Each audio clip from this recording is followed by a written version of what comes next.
Hello అండి, అందరికీ నమస్కారం. Welcome back to our channel. ఈరోజు స్టోరీ మనసున మనసై ఎపిసోడ్ 53.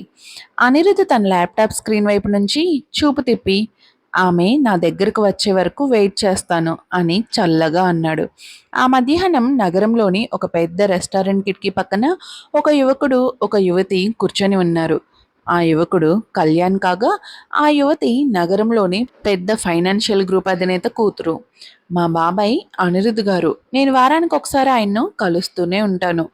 ఆయన మా నాన్నకి చాలా క్లోజ్.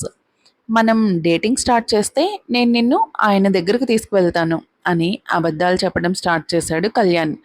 అయితే నువ్వు మీ బాబాయ్ కంపెనీలోనే ఎందుకు పని చేయకూడదు? అనిరుద్ గ్రూప్ ఆఫ్ కంపెనీస్ ఉంది కదా అని అడిగింది ఆ అమ్మాయి. నాకు ఆయన మీద ఆధారపడడం ఇష్టం లేదు.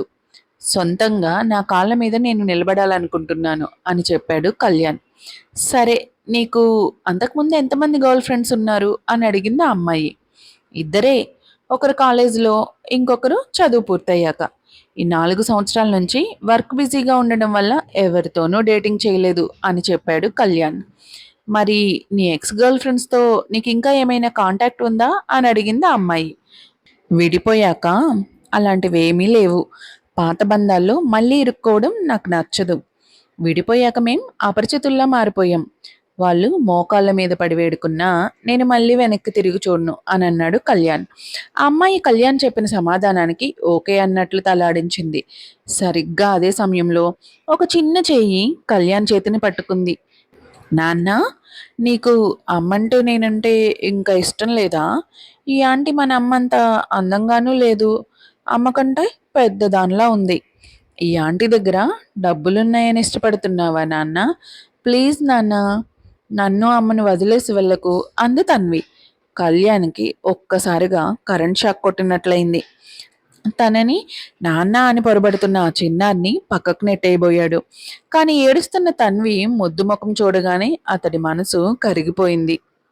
ఎంత ముద్దుగా ఉందో ఈ చిన్నారి. బొమ్మలాంటి హెయిర్ కట్టు, కళ్ళ మీద పడుతున్న పాలచటి జుట్టు కింద మెరిసే పెద్ద పెద్ద కళ్ళు ఉన్నాయి. ఆ కళ్ళు రెప్ప వేసినప్పుడల్లా కళ్యాణ్ గుండె ఒక్క క్షణం ఆగినట్లయింది. ఛీ, నీకు అప్పుడే ఇంత కూతురు కూడా ఉందా?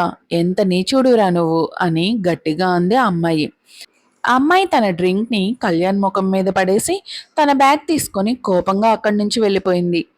కళ్యాణ్ ముఖం మీద ఉన్న డ్రింక్ తుడుచుకొని ఆమె వెనకాలే పరిగెత్తడానికి లేచాడు.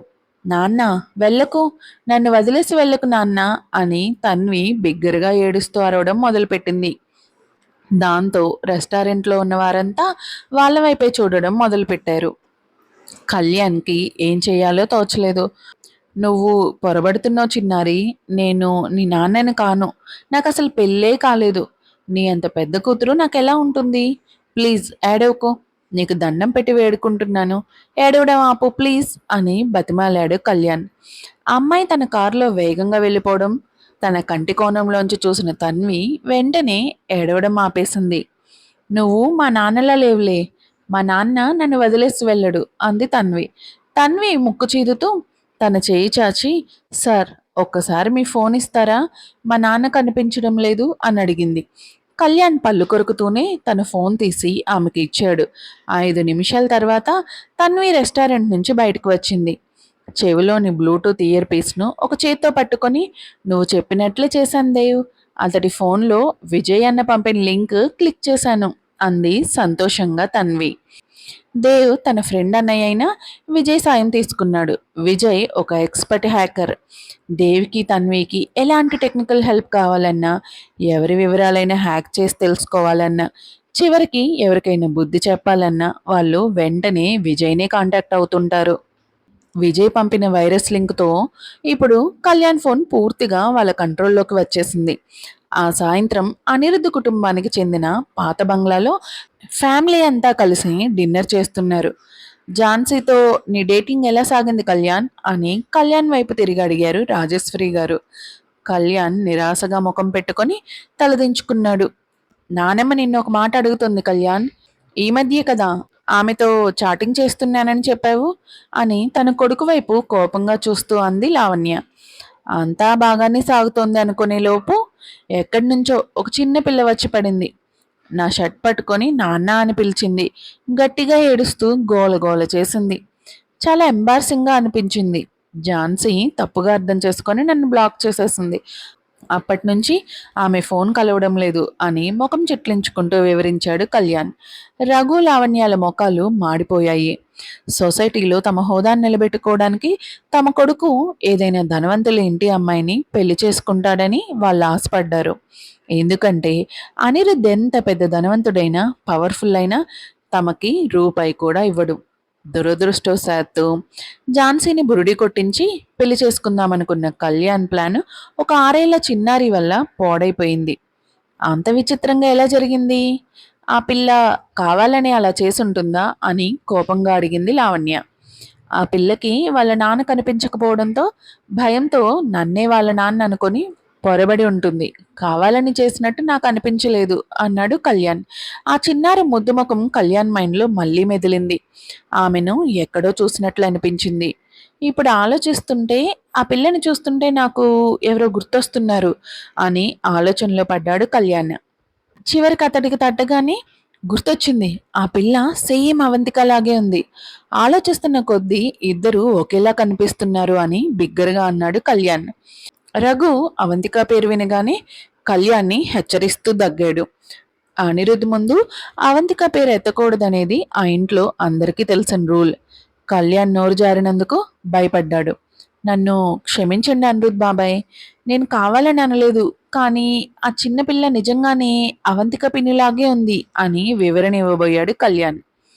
ఇక చాలా ఆపు. ముందు అన్నం తిను. తర్వాత మనం ఝాన్సీ వాళ్ళ ఇంటికి వెళ్ళి మాట్లాడదాం అని గర్జించాడు రఘు. కళ్యాణ్ సైలెంట్గా అన్నం తినడం కొనసాగించాడు. నగరానికి మరోవైపు ఉన్న ఇంట్లో అవంతిక తన కుటుంబంతో కలిసి డిన్నర్ చేస్తోంది. కాసేపటికే పిల్లలిద్దరూ తమ భోజనం ముగించుకొని రూమ్లోకి పరిగెత్తారు.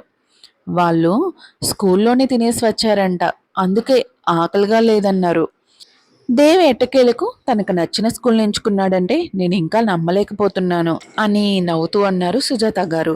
అవంతిక పిల్లల గది తలుపు మూసి ఉందో లేదో చూసుకొని, అది స్పెషల్ స్కూల్ అమ్మా, మామూలు స్కూల్లా ఉండదు. అక్కడ దేవ్కి క్లాస్మేట్స్ ఉండరు.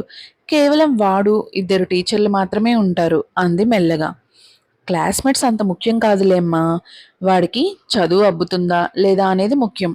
అది ఉంటే భవిష్యత్తులో ఏదో ఒక రకంగా ఉపయోగపడుతుంది. వాడు ఏదైనా మంచి ఉద్యోగం సంపాదించుకొని తన కాళ్ళ మీద తాను నిలబడితే అంతకంటే కావాల్సిందేముంది అని అన్నారు సుజాత గారు. అప్పుడే అంత దూర ఆలోచనలు చేయకమ్మా. వాడు ఆరోగ్యంగా ఉండడమే మనకు పెద్ద సంతోషం అని సుజాత గారికి ధైర్యం చెప్తూ అంది అవంతిక. సుజాత గారు అవునన్నట్లు తలాడించారు. పిల్లల గదిలో దేవ్, తన్వి కిటికీ పక్కన కూర్చొని సీక్రెట్గా మాట్లాడుకుంటున్నారు. నాన్న ఒక వేస్ట్ ఫెలో. నాకు ఇలాంటి వేస్ట్ ఫెలో నాన్నగా వద్దు దేవ్ అని తన కళ్ళను తిప్పుతూ కోపంతో బుగ్గలు ఉబ్బిస్తూ అంది తన్వి. అలాంటి వాళ్ళు నాన్నగా ఉండడానికి వేస్ట్ అని అన్నాడు దేవ్ కళ్ళల్లో తీవ్రమైన కోపంతో. అవును, అతడు మనకి నాన్నగా ఉండడానికి అస్సలు సెట్ అవడు. నాకు అసలు నాన్న లేకపోయినా పర్వాలేదు. మనం అతడికి బుద్ధి చెప్పాలి దేవ్. ఈరోజు ఆ ఆంటీ వెనకాల ఒక కుక్క పిల్లలా తిరగడం చూస్తుంటే నాకు చాలా కోపం వచ్చింది అని కోపంగా అంది తన్వి. నేను చూసుకుంటాను. విజయ్ అన్నతో చెప్పి అతడి సంగతి తేలుస్తాను అని అన్నాడు దేవ్. ఆ రాత్రి 10 గంటలకి అవంతిక స్నానం చేసి వచ్చి తన రూమ్లో అటూ ఇటూ తిరుగుతోంది. ఆమెకి అనిరుద్ధుని కలవడం ఎంత మాత్రం ఇష్టం లేకపోయినా వేరే మార్గం లేదు. త్వరలోనే అతన్ని కాంటాక్ట్ చేయాల్సి ఉంటుంది. పాత హెచ్ఆర్ మేనేజర్, విశ్వనాథ్ ఇండస్ట్రీస్ పాత ఉద్యోగులందరినీ కాంటాక్ట్ చేశారు. అందరూ మళ్ళీ కంపెనీలో చేరడానికి ఓకే చెప్పారు. అందుకే ఎంత త్వరగా వీలైతే అంత త్వరగా విశ్వనాథ్ ఇండస్ట్రీస్ బిల్డింగ్ని సొంతం చేసుకోవడం చాలా అవసరం. ఒకవేళ అనిరుద్ధ్ అమ్మడానికి ఒప్పుకోకపోతే అవంతిక ఆ ఆశ వదులుకొని వేరే బిల్డింగ్ వెతుక్కోవాల్సి ఉంటుంది. ఆమె అనిరుద్ధ్ కాంటాక్ట్ నెంబర్ చాలాసార్లు ఓపెన్ చేసింది. కానీ కాల్ చేయడానికి ధైర్యం సరిపోవడం లేదు. ఆమె అతడికి ఎలాంటి ద్రోహం చేసి విడిపోలేదు. మరెందుకు అంత కంగారు పడుతోంది? అవంతిక కిందకు వెళ్ళి ఒక బాటిల్ వైన్ కొనుక్కొని ఇంటికి తెచ్చుకుంది. సగం బాటిల్ తాగేసరికి ఆమె బుగ్గలు ఎర్రగా మారాయి. మద్యం ప్రభావంతో ఆమె కళ్ళు కాస్త మైకంలో ఉన్న బుర్ర మాత్రం చాలా క్లియర్గా ఉంది. అవంతిక అనిరుద్ నెంబర్కి డయల్ చేసి ఫోన్ స్క్రీన్ వైపు చూస్తూ ఉండిపోయింది. 10 సెకన్ల తర్వాత అవతల నుంచి కాల్ లిఫ్ట్ చేశారు. ముందుగా అవంతికే మాట్లాడింది. రేపు వీకెండ్ కదా, మీకు ఖాళీ ఉందా? ఉదయమా లేక మధ్యాహ్నమా అని అడిగాడు అనిరుద్ధ్. అతడి స్వరం కాస్త బొంగురుగా గంభీరంగా అనిపించిన 6 ఏళ్ల క్రితం ఉన్నంత ఆకర్షణీయంగా అయస్కాంతంలా ఆకట్టుకునేలాగే ఉంది. ఉదయమే అందే అవంతిక. మద్యం మైకంలో ఉండడం వల్ల ఆమె ఆలోచన శక్తి కాస్త మందగించింది. దాంతో మనసులో ఉన్నదంతా ధైర్యంగా ఏమాత్రం ఆలోచించకుండా మాట్లాడేసింది. వచ్చేటప్పుడు మీ ఆధార్ కార్డు, పెళ్లి పత్రాలు మర్చిపోకుండా తీసుకురండి. మన మీటింగ్ బాగా జరిగితే రేపు ఉదయమే విడాకుల పేపర్ల మీద సంతకాలు పెట్టేయొచ్చు. అవంతిక ఇంత అగ్రెసివ్గా మాట్లాడుతుందని అనిరుద్ధ్ అస్సలు ఊహించలేదు.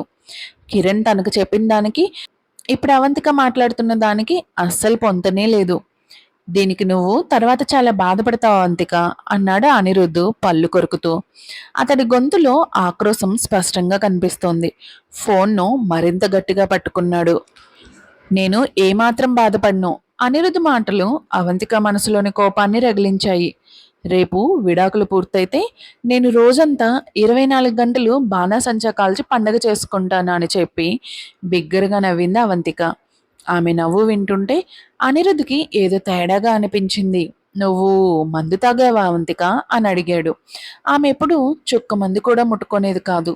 అలాంటిది ఇప్పుడు తాగడమే కాకుండా పూర్తిగా మైకంలో ఉంది. అనిరుద్ధ్లో కోపం నరనరాలకు పాకింది. తాగితే నీకేంటి? నాకు ఇష్టం వచ్చినప్పుడు నేను తాగుతాను.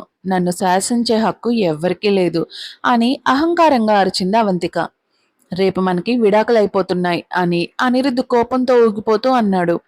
నిజమే, ఇప్పుడు అవంతికను శాసించే శక్తి ఎవరికీ లేదు. ఆమె విశ్వనాథ్ ఇండస్ట్రీస్ అధినేత, 1000 కోట్లకు అధిపతి. వాళ్ళిద్దరూ భార్యాభర్తలే కావచ్చు, కానీ అది కేవలం పేరుకే కాదు. ఇప్పుడు ఆ పేరుకు కూడా విలువ లేదు. వాళ్ళిద్దరూ విడిపోయారని వాళ్ళ చుట్టూ ఉన్న అందరికీ తెలుసు.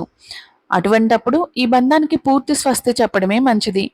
అవంతిక అవతల నుంచి చప్పట్లు కొట్టడం మొదలుపెట్టింది. అనిరుద్ధికి కోపం నెత్తికెక్కడంతో కాల్ కట్ చేశాడు.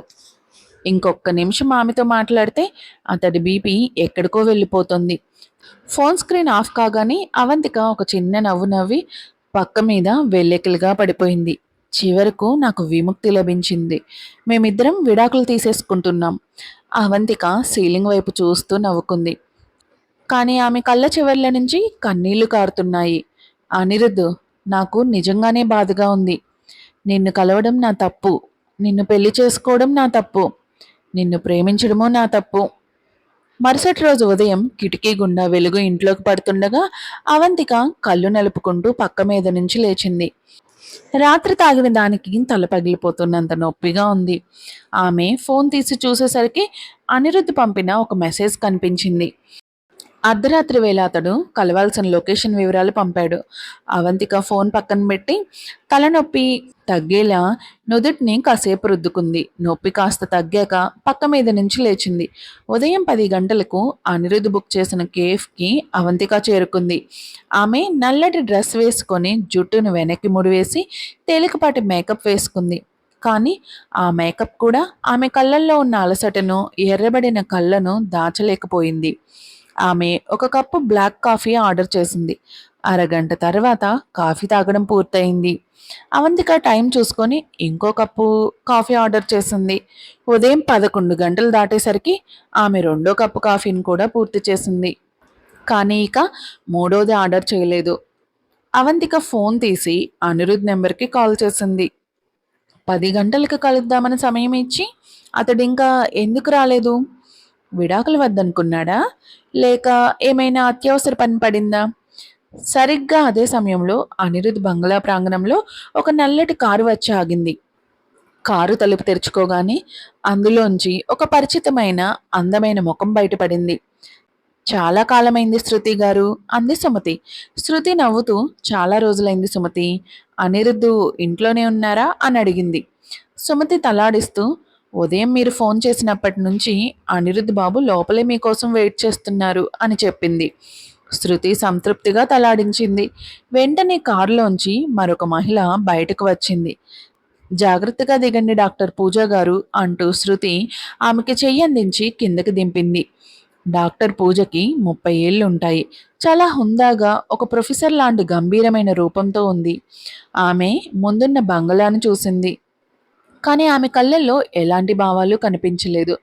సుమతి ఏమీ అడగకుండా వాళ్ళిద్దరిని ఇంట్లోని లివింగ్ రూమ్‌లోకి తీసుకువెళ్ళింది. వాళ్ళు లోపలికి రావడం చూడగానే అనిరుద్ధ్ సోఫాలోంచి లేచి నిలబడ్డాడు.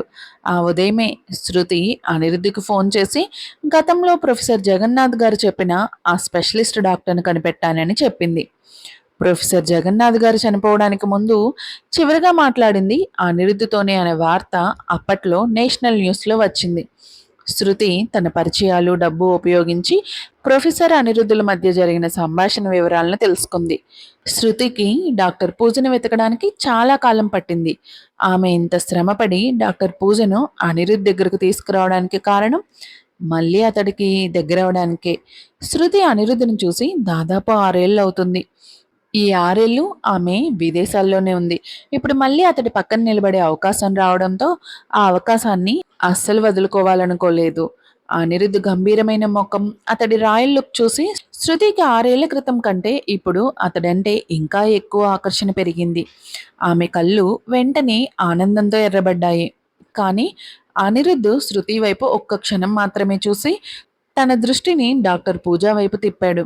హలో డాక్టర్ పూజ గారు అని అనిరుద్ధ్ తన చేయి అందించాడు. హలో అనిరుద్ధ్ గారు అని పూజ అతడికి షేక్ హ్యాండ్ ఇచ్చింది. అనిరుద్ధ్ చేయి వదిలేసి ఆమెను కూర్చోమని సైగ చేశాడు. నేను మీ ప్రొఫైల్ చూశాను పూజ గారు. మీరు రాయల్ మెడికల్ సెంటర్లో యంగెస్ట్ ప్రొఫెసర్ అనేది నిజమేనా అని అడిగాడు అనిరుద్ధ్ కళ్ళల్లో కుతూహలంతో. శృతి ఆశగా అనిరుద్ధ్‌నే చూస్తోంది. కానీ అతడు ఆమెను కనీసం పట్టించుకోవడం లేదు. అయినా శృతికి ఇబ్బందిగా అనిపించలేదు. అతడి పక్కనుంటే చాలనుకుంది.